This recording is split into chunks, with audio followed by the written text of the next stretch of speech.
I can still remember the vibrant energy that filled my apartment that night. The colorful streamers hanging from the ceiling fan, empty cups scattered across every surface, and the lingering scent of spilled beer mixed with someone's cologne. It was nearly 2 a.m., and the last of my friends had finally stumbled out the door, leaving behind the chaotic aftermath of what had been, by all accounts, a successful birthday celebration. Well, almost all of my friends had left. As I surveyed the disaster zone that was once my living room, I noticed Alex lingering by the kitchen counter, sleeves rolled up to his elbows, already filling the sink with soapy water. "You don't have to stay and help," I said, though I secretly hoped he would. We'd known each other for about 6 months, ever since he started working at the bookstore across from my coffee shop. Our friendship had developed slowly through quick conversations during lunch breaks and occasional group outings with mutual friends. But tonight felt different. Throughout the evening, I'd caught his eyes following me across the room more than once, and each time our gazes met, my heart did this ridiculous little flip that I hadn't felt since my first crush in high school. "I know I don't have to," Alex replied, his voice carrying that slight rasp that always made me pay extra attention. "But I want to. Besides, this place is a disaster, and you'll be here until sunrise if you tackle it alone." He flashed that crooked smile that somehow managed to be both shy and confident at the same time. How did he do that? It wasn't fair, really. Let me explain why this moment mattered more than it might seem. In my experience, people always say they'll help clean up after a party, but when the time comes, they mysteriously remember early morning commitments or suddenly develop splitting headaches. It's the unwritten rule of house parties. The host cleans up alone while mentally noting which friends left the biggest messes. But here was Alex, rolling up his sleeves without being asked, genuinely wanting to help. It spoke volumes about his character, and I found myself even more attracted to him because of it. "Well, if you're sure," I said, grabbing a trash bag from under the sink. "I won't turn down the help." I tried to sound casual, but inside, my mind was racing with possibilities. Would we talk about meaningful things? Would there be awkward silences? Would I finally get the courage to acknowledge the tension that had been building between us for weeks? The apartment was quiet now, the thumping bass that had vibrated through the walls for hours replaced by the gentle clink of bottles being collected and the soft rustle of trash bags. I put on a playlist, something mellow and acoustic, just loud enough to fill the silence, but quiet enough that we could talk without shouting. It's funny how music can transform a space, isn't it? The same room that had hosted a raucous party now felt intimate and almost sacred in the early morning hours. "So," Alex began, gathering a collection of half-empty cups from the coffee table, "your friends are pretty great. Especially that guy Mike. He's hilarious." He paused, looking thoughtful. Though I'm not sure I believe his story about accidentally ending up on a ferry to Canada with nothing but a ukulele and $20.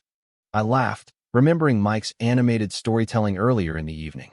"Oh, that actually happened. I was there for the aftermath. His parents had to wire him money for a hotel because he missed the last ferry back." I moved around the couch, picking up discarded napkins and paper plates. Mike has a talent for turning ordinary situations into complete chaos. "And what about you?" Alex asked, his voice softer now. "Are you the type who creates chaos or calms it?" He was looking at me with genuine curiosity, and I felt suddenly seen in a way that was both terrifying and exhilarating. "I think I'm a bit of both," I admitted, moving closer to him to reach for an empty chip bowl. Our hands brushed briefly, and I felt that familiar spark of electricity between us. I like adventure, but I also need order. Like right now, I couldn't sleep knowing my apartment looked like this, even though part of me wants to just leave it all and deal with it tomorrow. Alex nodded, understanding. The eternal battle between responsibility and procrastination. I know it well. He gestured around the room. "Though I have to say, for someone who threw such an epic party, you seem remarkably put together. I'd be face down on that couch by now." I couldn't help but smile at the compliment, even as I tried to downplay it. "Trust me, I'm running on pure adrenaline, and that last cup of coffee I probably shouldn't have had at midnight." I didn't mention that his presence was also keeping me wide awake, my senses heightened by his proximity. We worked our way through the living room methodically, falling into a comfortable rhythm. Alex would gather dishes and take them to the kitchen, while I focused on trash and putting furniture back in its proper place. It was strange how quickly we developed this unspoken system, moving around each other as if we'd done this 100 times before. There's something uniquely intimate about cleaning with someone, isn't there? You see how they approach problems, whether they're thorough or cut corners, if they notice the details or focus on the bigger picture. As we worked, our conversation flowed naturally from topic to topic.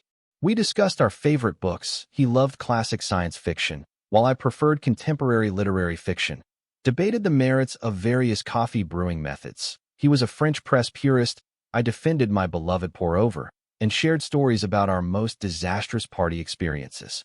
With each passing minute, I felt the walls between us thinning, that careful distance we'd maintained in our friendship slowly evaporating in the warm, close air of my apartment. "Oh my God," Alex exclaimed suddenly, holding up a framed photograph he'd found behind the couch. It was an embarrassing picture of me from my college days, sporting an unfortunate haircut and an even more unfortunate fashion choice. "Please tell me this is you. This is too good." I lunged for the photo, my cheeks burning. "Give me that." It was a phase, okay? Everyone had that haircut in 2014. Our hands tangled as I tried to grab the frame, and somehow, in the playful struggle, we ended up much closer than we'd been all night, my chest nearly touching his, our faces inches apart. Time seemed to slow down in that moment. I could smell the faint scent of his cologne, could see the flecks of gold in his hazel eyes, could feel the warmth radiating from his body. Neither of us moved away. The air between us felt charged, like the moment before lightning strikes. "I like your apartment," he said finally, his voice barely above a whisper. He handed me the photo without further teasing. "It feels like you. Warm. Interesting. Full of surprises." "Thanks." I managed, suddenly very aware of how dry my lips felt. "I've been here about 2 years now. It's finally starting to feel like home." I placed the photo on a shelf, taking a moment to collect myself. "Do you want something to drink? I think there's still some wine left, or I could make coffee." "Coffee at 3 a.m.? Alex laughed. "You really are fearless. Or reckless," I countered with a smile. "Depends on who you ask." "Coffee sounds perfect," he decided. "I'm clearly not going home anytime soon, not with half this place still to clean." I moved to the kitchen, grateful for the momentary reprieve from the intensity between us. As I measured coffee grounds and heated water, I tried to make sense of what was happening. Was I reading too much into this? Was this just two friends cleaning up after a party, or was it something more? The uncertainty was both thrilling and agonizing.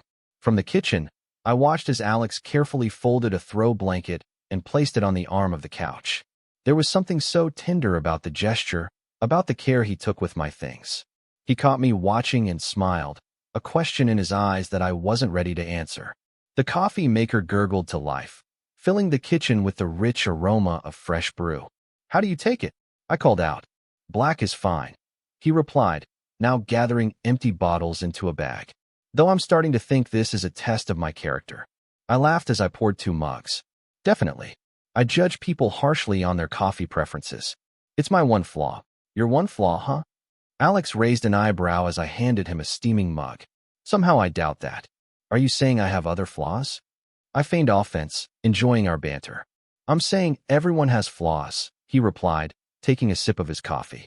"The interesting people are the ones whose flaws make them more appealing, not less." I wasn't sure how to respond to that, so I busied myself with wiping down the coffee table, aware of his eyes still on me.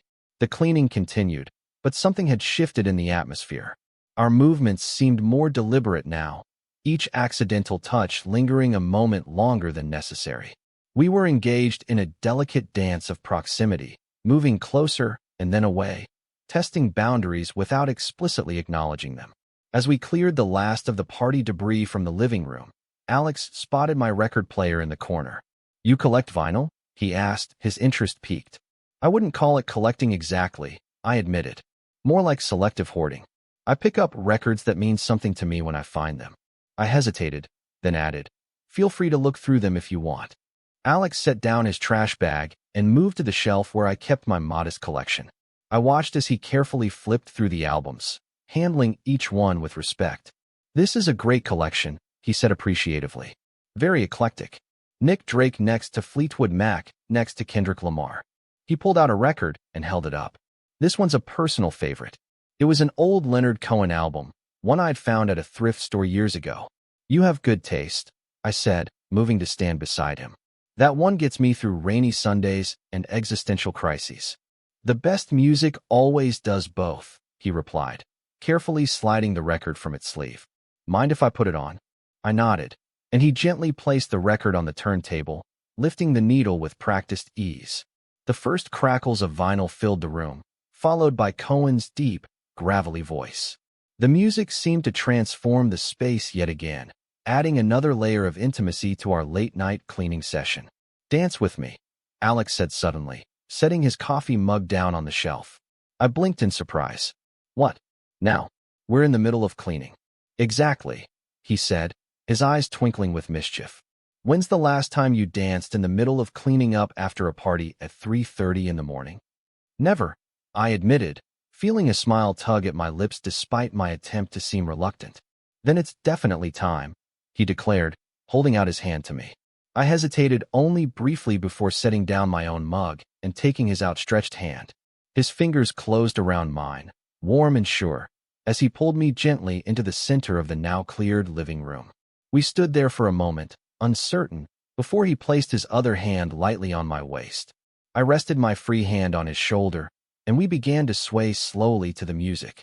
At first, we maintained a respectable distance between us, moving awkwardly as we found our rhythm. But as the song continued, something shifted. Maybe it was the lateness of the hour, or the intimacy created by sharing this quiet moment amidst the chaos of the night, but I found myself stepping closer, until there was barely any space between us. Alex's hand on my waist tightened slightly, drawing me nearer still. I've wanted to do this all night, he confessed softly, his breath warm against my ear. Actually, for much longer than that. My heart hammered in my chest, and I pulled back slightly to look at his face, searching for any sign that he was joking. But his expression was earnest, vulnerable even, as he waited for my response. Why didn't you? I asked, my voice barely audible over the music. He shrugged, a small, self-deprecating gesture. Fear, mostly. Fear that I was misreading signals. Fear that it would ruin our friendship if you didn't feel the same way. His eyes held mine, unwavering. Fear that you might say yes, and then what would I do? I couldn't help but laugh softly at that last part. That's what you're afraid of? That I might actually like you back? Terrifying concept, isn't it? He said with a small smile. Because then it's real. Then it matters.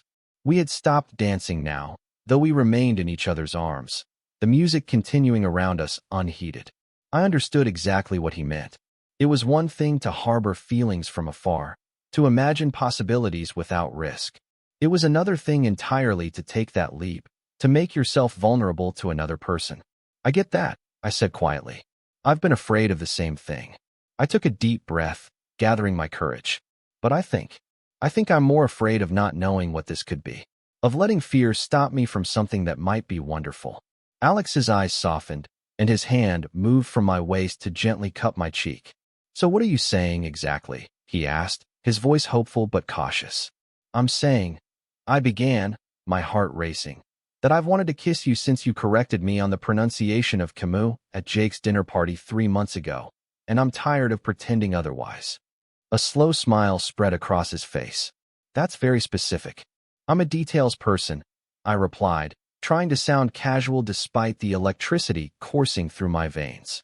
I've noticed, he murmured, his eyes dropping to my lips.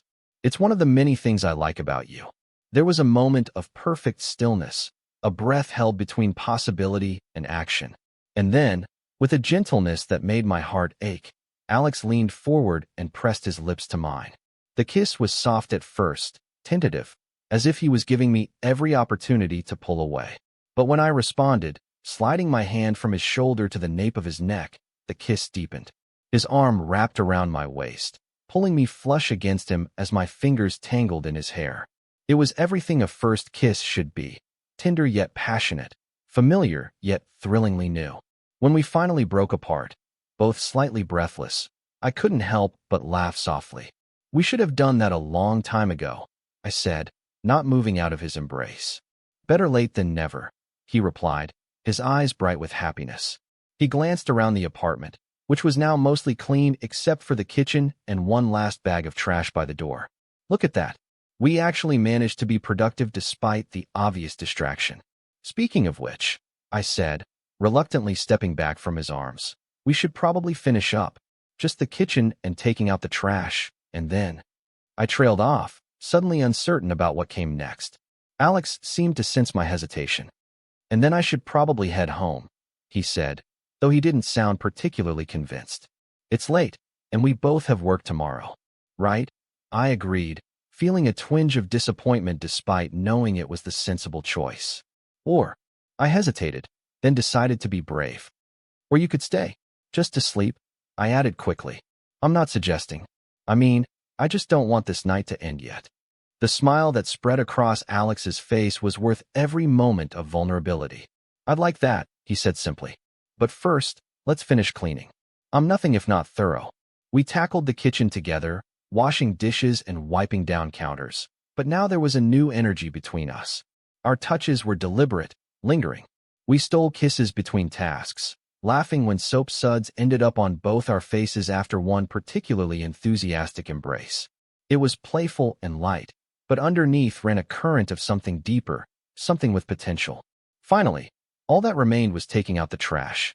Alex grabbed the last bag and headed toward the door. I'll just run this down to the dumpster, he said, slipping on his shoes. I'll come with you, I offered, reaching for my keys. He raised an eyebrow. It's just trash. I can handle it. I know, I said, smiling. But maybe I'm not ready to let you out of my sight just yet. Even for trash duty. Alex's expression softened. In that case, he said, holding out his free hand to me, I'd be happy for the company. I took his hand, intertwining our fingers as we stepped into the hallway. The building was quiet at this hour, our footsteps echoing slightly as we made our way toward the elevator. As we waited for it to arrive, Alex turned to me, his expression suddenly serious. I want you to know, he began, that this isn't just… I felt this way for a while. This isn't impulsive for me. Me neither, I assured him, squeezing his hand. This feels like something that's been building for months. Like we've been slowly working our way toward each other all this time. The elevator dinged and the door slid open, but neither of us moved. Instead, Alex leaned down and kissed me again, softly, as if sealing a promise between us. When he pulled back, his smile was bright enough to light up the dim hallway. You know what? He said suddenly. The trash can wait until morning. I laughed, surprised. What happened to being thorough? Some things are more important than trash, he replied, tugging me gently back toward my apartment. Like starting something new. Like not wasting another minute. As we walked back hand in hand, leaving the trash bag forgotten by the elevator, I couldn't help but think how fitting it was. Sometimes the best things happen when you leave certain messes behind. When you choose connection over completion, possibility over perfection. Back in my apartment, with the door closed behind us and the soft glow of lamps creating pools of warm light, Alex pulled me into his arms again. So, he said, his voice low and intimate, what now? I smiled up at him, feeling a sense of certainty I hadn't expected. Now we see what happens next, I replied. Together. And as he leaned down to kiss me once more, I knew that whatever came next, whether it was brilliant or messy or somewhere in between, it would be worth it. Because some connections are worth leaving the trash behind for. Some beginnings are worth staying up all night to discover.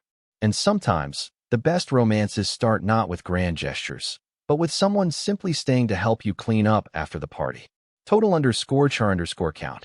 18,866.